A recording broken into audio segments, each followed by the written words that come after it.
And let's be clear, the security of Greenland matters. America को Donald Trump एक ऐसी कहानी में उलझा रहे हैं जो शायद आने वाले वर्षों में डोनाल्ड ट्रंप के बाद कोई भी राष्ट्रपति होगा तो उसका पहला कार्यकाल जो है बाकी देशों से माफी मांगने में गुजरेगा। We are going to do something on Greenland, whether they like it or not. और अब वो कह रहे हैं कि जो जो ग्रीनलैंड के लिए डेनमार्क का साथ देगा उन सब पर टैरिफ, तुम पर भी टैरिफ, तुम पर भी टैरिफ, तुम पर भी टैरिफ है। तुम ज्यादा बोल रहे हो, तुम पर भी टैरिफ।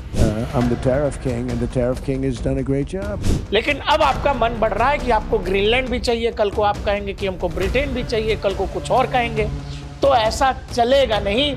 अभी यूरोपीय यूनियन ये कह रहा है कि हम भी यूएस गुड्स पर जो है टैरिफ लगाएंगे। दोस्तों, डोनाल्ड ट्रंप एक खतरनाक खेल खेल रहे हैं और डोनाल्ड ट्रंप की सबसे बड़ी दिक्कत यह है कि उन्होंने एक साथ कई मोर्चे खोल दिए हैं और उन्हें यह लगता है कि Donald Trump president of America एक साथ कई मोर्चों पर लड़ सकता है। और लड़ाई केवल दुश्मनों के खिलाफ नहीं है, ये लड़ाई उन्होंने अपने दोस्तों के खिलाफ भी छेड़ दी है। वो दोस्त जो नाटो वाले दोस्त हैं, वो दोस्त जो गोरे दिखते हैं, वो दोस्त जो गोरी चमड़ी वाले हैं। जी हाँ, अमेरिका को डोनाल्ड ट्रंप एक ऐसी कहानी में उलझा रहे हैं जो शायद आने वाले वर्षों में डोनाल्ड ट्रंप के बाद कोई भी राष्ट्रपति होगा तो उसका पहला कार्यकाल जो है बाकी देशों से माफी मांगने में गुजरेगा। डोनाल्ड ट्रंप दुनिया के उस तार को छेड़ रहे हैं जहां दुनिया की व्यवस्था अस्त व्यस्त हो जाएगी, सब कुछ इधर उधर हो जाएगा। लेकिन डोनाल्ड ट्रंप अपनी जिद पर अड़े हुए हैं। हाल फिलहाल डोनाल्ड ट्रंप की चर्चा सबसे ज्यादा वेनेजुएला के बाद अब केवल इस बात पर हो रही है क्योंकि डोनाल्ड ट्रंप ने एक जिद छेड़ दी है कि मुझे ग्रीनलैंड चाहिए, मुझे ग्रीनलैंड चाहिए, मुझे ग्रीनलैंड चाहिए। और वो ग्रीनलैंड ऐसा नहीं है कि सिंपल एक जमीन का टुकड़ा है, वो उनके ही दोस्त यानी नाटो वाले दोस्त डेनमार्क का हिस्सा है। और अब वो कह रहे हैं कि जो जो ग्रीनलैंड के लिए डेनमार्क का साथ देगा उन सब पर टैरिफ, तुम पर भी टैरिफ, तुम पर भी टैरिफ, तुम पर भी टैरिफ है। तुम ज्यादा बोल रहे हो, तुम पर भी टैरिफ। तुमने मेरे खिलाफ कैसे बोला, तुम भी टैरिफ। यानी अब ये टैरिफ वाली कहानी जिसमें डोनाल्ड ट्रंप कहते हैं कि I am the tariff king, I'm the tariff king and the tariff king has done a great job and I hope we win the Supreme Court case because if we don't, अब तो कहानी tariff king से आगे जा चुकी है जहां Donald Trump अब इस बात की तैयारी में है कि वो ग्रीनलैंड को $700 बिलियन में खरीद लेंगे। जी हाँ, उन्होंने बताया जा रहा है, दुनिया भर में अब रिपोर्ट्स आ रही हैं कि अपने स्कॉलर्स, बड़े बड़े बुद्धिजीवियों की फौज लगा दी है कि भाई एक रकम तय करो, एक रकम तय करो कि ग्रीनलैंड की जितनी जमीन है उसके लिए हमको डेनमार्क को देना है। उन्होंने सीधे सीधे यूरोपीय नेताओं को चेता दिया है, यूरोप के देशों को चेतावनी जारी कर दी है कि हेलो, बहुत हो गया, ये ड्रामे में जहां तक जा रहे हो, हमारी सिक्योरिटी को थ्रेट कर रहे हो और ये दुनिया के अस्तित्व को संकट में डालता, आप समझिएगा। डोनाल्ड ट्रंप लिखते हैं, we have subsidised Denmark and all the countries of the European Union and others for many years by not charging them tariffs or any other forms of remuneration. Now, after centuries, it is time for Denmark to give back. Basically, Donald Trump कह रहे हैं कि भाई सैकड़ों सालों से हमने तुमको दिया, डॉलर दिया, पैसा दिया, सब कुछ दिया, अब तुम लोगों का समय आ गया है कि तुम हमको वापस करो जो सैकड़ों सालों से हमने तुमको दिया। World peace is at stake, दुनिया की शांति जो है स्टेक पर है। China and Russia want Greenland and there is not a thing that Denmark can do about it. चीन और रशिया को ग्रीनलैंड चाहिए, डेनमार्क कुछ कर नहीं सकता इसके अलावा। They currently have 2 dog sleds as protection, one added recently. यहां वो डेनमार्क का मजाक उड़ाए, कह रहे कैसे बचाओगे भाई, तुम लोग ग्रीनलैंड को कैसे बचाओगे, वो कुत्ता खींचने वाली गाड़ी से, जिसमें तुमने एक और अभी ऐड किया है। आगे कह रहे हैं, only the United states of America under president Donald J Trump can play in this game and very successfully at that. भाई दुनिया में आत्ममुग्धता की कोई मूर्त हो तो डोनाल्ड ट्रंप। कह रहे कि तुम्हारे बस की कुछ है नहीं, ये वाला खेल डोनाल्ड ट्रंप खेल सकते हैं, बहुत सक्सेसफुली खेल सकते हैं, और हम ही बचाएंगे। Nobody will touch this scared piece of land, especially since the national security of the United States and the world at large is at stake। कह रहे हैं इस पवित्र भूमि यानी ग्रीनलैंड की जमीन को दुनिया की कोई ताकत नहीं छू सकती, क्योंकि ये अमेरिका की सुरक्षा का सवाल है, और अमेरिका की सुरक्षा का सवाल का मतलब ये है कि दुनिया की सुरक्षा पर सवाल है। आगे लिख रहे हैं, the Netherlands and the Finland, Denmark, Norway, Sweden, France, Germany, the United Kingdom all have journeyed to Greenland for purpose unknown. मुझे नहीं पता कि ये सब क्यों जा रहे हैं ग्रीनलैंड तक।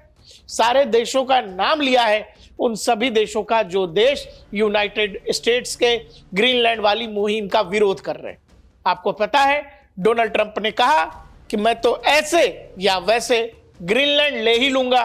We are going to do something on Greenland, whether they like it or not, because if we don't do it, Russia or China will take over Greenland, and we're not going to have Russia or China as a neighbor. वो Europe के देशों को कह रहे हैं कि तुम्हारा Greenland से क्या लेना देना, तुम लोग वहां क्यों जा रहे हो, और ये बहुत डेंजरस सिचुएशन है। वो कह रहे हैं this is very dangerous situation for the safety, security and survival of our planet. बोल रहे हैं ये यूरोप के देश जो कर रहे हैं वो इस ग्रह यानी पृथ्वी की सुरक्षा के लिए बेहद खतरनाक है। वो एक डेंजरस गेम खेल रहे हैं जो उनको नहीं खेलना चाहिए। वो सीधे सीधे कह रहे हैं ग्लोबल पीस, सिक्योरिटी के लिए strong measures to take in so potentially perilous situation end quickly and without question starting on February 1 यानी 1 फरवरी 2026 से। कह रहे हैं कि तुम लोग ऐसे नहीं मान रहे हो तो लो टैरिफ लो। पहले 1 फरवरी से तुम पर टैरिफ लगेगा 10% का, और 1 जून के बाद टैरिफ लगेगा 25%। यानी डोनाल्ड ट्रंप ने ग्रीनलैंड वाली लड़ाई में टैरिफ वॉर भी छेड़ दिया है यूरोप के खिलाफ। अलग से बोल रहे हैं अब तुम लोगों पर 25% का टैरिफ लगेगा। क्यों? क्योंकि तुम लोग ग्रीनलैंड पर डेनमार्क के साथ हो। साथ ही उन्होंने स्कॉलर से लेके तमाम फॉर्मर ऑफिशियल्स को इस बात पर लगाया है जरा हमको बजट बताओ कि हम जमीन जो है ग्रीनलैंड की, उस जमीन के बदले कितना पैसा हमको डेनमार्क को देना पड़ेगा। यह सब बकवास सुनने के बाद यूरोपीय नेताओं का खून जो है खौल रहा है। यूरोप बहुत तरह की परेशानियों में जूझ रहा है, लेकिन यूरोपीय यूनियन की आनन फानन में एक बैठक होती है और उस बैठक के बाद एक ज्वाइंट स्टेटमेंट जारी होता है, जिस ज्वाइंट स्टेटमेंट में जिन जिन देशों का नाम डोनाल्ड ट्रंप ने अपने स्टेटमेंट में लिखा था, Denmark, Finland, France, Germany, Netherlands, Norway, Sweden और यूनाइटेड किंगडम यानी ब्रिटेन, इन सभी देशों ने एक साथ एक स्टेटमेंट दिया है जिसमें वो कह रहा है as members of NATO we are committed to strengthening Arctic security as a shared transatlantic interest the pre coordinated Danish exercise Arctic endurance. जी हां, ये जो विजुअल आपके स्क्रीन पर दिखाई दे रहा है जिसमें नाटो फोर्सेस यानी डेनमार्क और फ्रांस की एयरफोर्स जो है ग्रीनलैंड के ऊपर आर्कटिक एंडोरेंस नाम का एक्सरसाइज कर रही है, उसके बारे में कह रहे conducted with allies response to necessity is poses no threat to anyone. कह रहे हैं कि भाई ये जो एक्सरसाइज है ये किसी के लिए कोई थ्रेट नहीं है, ये मौजूदा समय की जरूरत है। बेसिकली नाटो ये कह रहा है कि हम डेनमार्क की सोवरेनिटी के साथ यानी डेनमार्क की संप्रभुता के साथ बिल्कुल मजबूती से खड़े हैं, ग्रीनलैंड के लोगों के साथ मजबूती के से खड़े हैं। हम इससे किसी की सोवरेनिटी को चैलेंज नहीं कर रहे, लेकिन हम हमारी सोवरेनिटी को बचाएंगे। मतलब यूरोप अपनी संप्रभुता से समझौता नहीं करेगा। नाटो के देश, आप समझिए कितना पेचीदा मामला है। नाटो का मेंबर अमेरिका भी है, लेकिन नाटो के 8 देश अमेरिका के खिलाफ हो रहे हैं ग्रीनलैंड के मसले पर कि भाई ये वाला बवाल जो है ज्यादा हो रहा। आप वेनेजुएला में घुस गए, ठीक है, लेकिन अब आपका मन बढ़ रहा है कि आपको ग्रीनलैंड भी चाहिए, कल को आप कहेंगे कि हमको ब्रिटेन भी चाहिए, कल को कुछ और कहेंगे। तो ऐसा चलेगा नहीं। और इसीलिए ये वाली जो आपने तस्वीर देखी जिसमें ग्रीनलैंड के लोग कह रहे हैं अपने बारे में, we are not for sale. Greenland से लेकर डेनमार्क तक लोग प्रोटेस्ट निकाल रहे हैं कि ट्रंप ये कर क्या रहे हैं।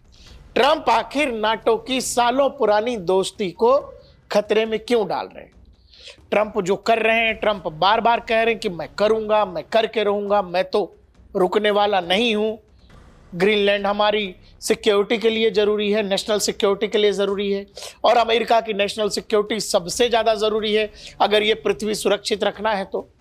यूरोपीय यूनियन भी कुछ तैयारी कर रहा है, यूरोप के देश बड़ी तैयारी कर रहे हैं, कह रहे हैं कि भाई अगर इसको टैरिफ ही खेलना है, कम से कम शुरू में तो यही लग रहा है, हो सकता है आगे चल के हथियार डाल दे। लेकिन अभी यूरोपीय यूनियन ये कह रहा है कि हम भी यूएस गुड्स पर जो है टैरिफ लगाएंगे टैरिफ, और ये टैरिफ होगा कम से कम 93 बिलियन यूरोज का। इतना बड़ा झटका देने की तैयारी में यूरोपीय यूनियन भी है अमेरिका को, जिसमें अलग अलग तरीके की बताई जा रही है कि भाई अमेरिका को जवाब कैसे दें, जिसमें 3 तरीके बताए जा रहे हैं। पहला ये कहा जा रहा है कि भाई टैरिफ यूएस पर जो है टैरिफ लगा दो। दूसरा तरीका बताया जा रहा है कि सारे ट्रेड डील्स जो यूएस के साथ है उनको कैंसिल कर दो। तीसरा बताया जा रहा है कि सभी तरह के डिप्लोमेटिक रिलेशन तोड़ दो, क्योंकि बुलीज का जो लोग केवल टकराना जानते हैं उनको आप समझा के नहीं बता सकते। जिनको केवल लड़ना झगड़ना आता है, आप उनसे चाहे जितनी मीटिंग कर लीजिए, दोस्ती कर लीजिए, उनको समझ नहीं आती भाषा। तो लड़ने वाले लोगों से क्या करिए, उनको लड़िए ही उनसे। इसीलिए इसमें कहा जा रहा है कि kick out all US military bases, dump all US treasury bonds. यहां तो बॉन्ड्स तक बात आ गई। कह रहे हैं कि यूरोप के अंदर जितने भी मिलिट्री बेसेस हैं हटा, उनको नहीं चाहिए, उन बेसेस की कोई जरूरत नहीं है, उनको डंप करिए, और डंप करिए जो यूएस के ट्रेजरी बॉन्ड्स हैं। और जब नाटो का यह रिएक्शन डोनाल्ड ट्रंप देख रहे हैं कि नाटो ने बकायदा ज्वाइंट स्टेटमेंट दे दिया कि भाई हम हथियार नहीं डालेंगे, हम लड़ेंगे, बेसिकली उस जवाब का यही मतलब है। उस पर डोनाल्ड ट्रंप कह रहे हैं, NATO has been telling Denmark for 20 years that you have to get the Russia threat away from Greenland. Unfortunately, Denmark has been unable to do anything about it. Now it's the time and it will be done. President Donald J. Trump कह रहे कि Denmark को NATO कह रहा था इतने लंबे समय से, वो ग्रीनलैंड वाले इलाके से रूस को दूर रखो। डेनमार्क ने सुना नहीं। अब जब नहीं सुना तो अब ये होकर रहेगा, हम करके रहेंगे। मतलब डोनाल्ड ट्रंप कह रहे हैं कि ग्रीनलैंड को लेने से कोई रोक नहीं सकता है। दूसरी तरफ रूस और पुतिन ये कह रहे हैं कि वो यूरोप से बात करने को तैयार हैं। देख लीजिए दुनिया में कितनी तेजी से ये तब्दीली आई है। वो यूरोप जो रूस के खिलाफ, यूक्रेन के साथ, अमेरिका के साथ खड़ा रहा, अब अमेरिका और यूरोप जब आमने सामने हैं तो रूस ये कह रहा है कि हम चलिए यूरोप से बात करने को तैयार है, हमको कोई दिक्कत नहीं है। ये बदलती हुई जियोपॉलिटिक्स ये बतला रही है कि अमेरिका को दुनिया चाहिए यूनिपोलर, यानी अमेरिका एक बीच में खड़ा रहे, चारों तरफ से लोग ताली बजाते रहे। जबकि दुनिया आज के दौर में खुद को मल्टीपोलर वर्ल्ड के रूप में देखती है, और यही कारण है कि डोनाल्ड ट्रंप को ये इतनी परेशानी हो रही। और डोनाल्ड ट्रंप को ये लग रहा है कि नहीं, जहां हम खड़े हो लाइन वहीं से शुरू हो। डेनमार्क के अंदर लोग, ये 2 लाख से ज्यादा लोगों ने हाल फिलहाल एक साइन कैंपेन चलाया जिसमें लोगों ने ये कहा कि कैलिफोर्निया को अलग कर देना चाहिए अमेरिका से। कैलिफोर्निया वालों को ज्यादा बढ़िया सुविधा, ज्यादा बढ़िया पैसा, ज्यादा बढ़िया तकनीक सुविधाएं हम दे देंगे। ये वहां बकायदा कैंपेन चल रहा है। और जैसा कि मैंने आपको बताया कि यूरोपीय यूनियन बेसिकली अमेरिका को टारगेट नहीं कर रहा है, वो ये कह रहा है कि हमारे पास कोई रास्ता बचेगा नहीं। आप अगर टैरिफ खेलिएगा, अभी हाल फिलहाल आपको याद है यूएस सेनेटर्स की एक फौज ने व्हाइट हाउस में शिकायत की कि भारत जो है दाल पर 30% का टैरिफ ले रहा है। तो भाई जब तुम टैरिफ लगाओगे सामने वाले पे, तो सामने वाला भी लगाएगा, इसमें बुरा क्या लगना है। इसीलिए अब यूरोप को यह लग रहा है कि भाई ये दोस्त से तो बात चलेगी नहीं। डोनाल्ड ट्रंप दुश्मनों से लड़ते हैं ऐसा नहीं है, कुछ लोगों के अंदर बड़ा कीड़ा रहता है। तो वो कीड़ा क्या है कि उनके नजर में पूरी दुनिया उनकी दुश्मन है। डोनाल्ड ट्रंप जैसे लोगों की ये समस्या है कि उन्होंने एक साथ कई मोर्चे खोले। वो दुश्मनों से लड़ ही रहे थे, अब वो उन्होंने अपने दोस्तों से लड़ना शुरू कर दिया है। और ये मामला बेहद गंभीर और बहुत गंभीर है। ये दुनिया के लिए ठीक नहीं है। ये बार बार सीधे नाटो को थ्रेट कर रहे हैं। नाटो क्या है? नाटो दुनिया का सबसे बड़ा सैन्य संगठन है, गठबंधन है, जिसमें सभी देशों ने एक दूसरे की कस्में खा रखी हैं कि तुमको कोई मारेगा तो भाई हम सब आएंगे, हमको कोई मारेगा तो भी तुम सब आना। लेकिन ये नाटो अब बिखरने के कगार पर है, क्योंकि डोनाल्ड ट्रंप नाटो के सदस्य देशों को लगातार एक तरह से अभद्रता कर रहे हैं, उनसे कह दीजिए हिंदी में गलियार है, और बार बार कर रहे हैं। अब ये बेइज्जती वो कितनी बार सहेंगे, ये सवाल है। सीधे सीधे इमैनुअल मैक्रोन की तो मिमिक्री कर दी भाई। अब आप बताइए, यूरोप और अमेरिका कहते हैं भाई भाई हैं। अब यह हालत है कि वो यूरोपीय नेताओं का मजाक उड़ाने लगे हैं, तो कोई भी संप्रभु देश ये सब क्यों बर्दाश्त करेगा। और अब क्या हुआ है? अब ये हुआ है कि ग्रीनलैंड में, जैसा कि हमने आपको पिछले वीडियो में भी बताया था, ग्रीनलैंड में बकायदा सैन्य अभ्यास ही नहीं, जो एयरफोर्स के विमान आपने देखे, बल्कि नाटो के देशों ने अपनी सेनाओं को भेजना शुरू कर दिया है। और यह देखकर डोनाल्ड ट्रंप और परेशान हो रहे हैं कि भाई इन लोगों की इतनी हिम्मत कैसे हो रही है कि ये लोग सेना भेज रहे हैं।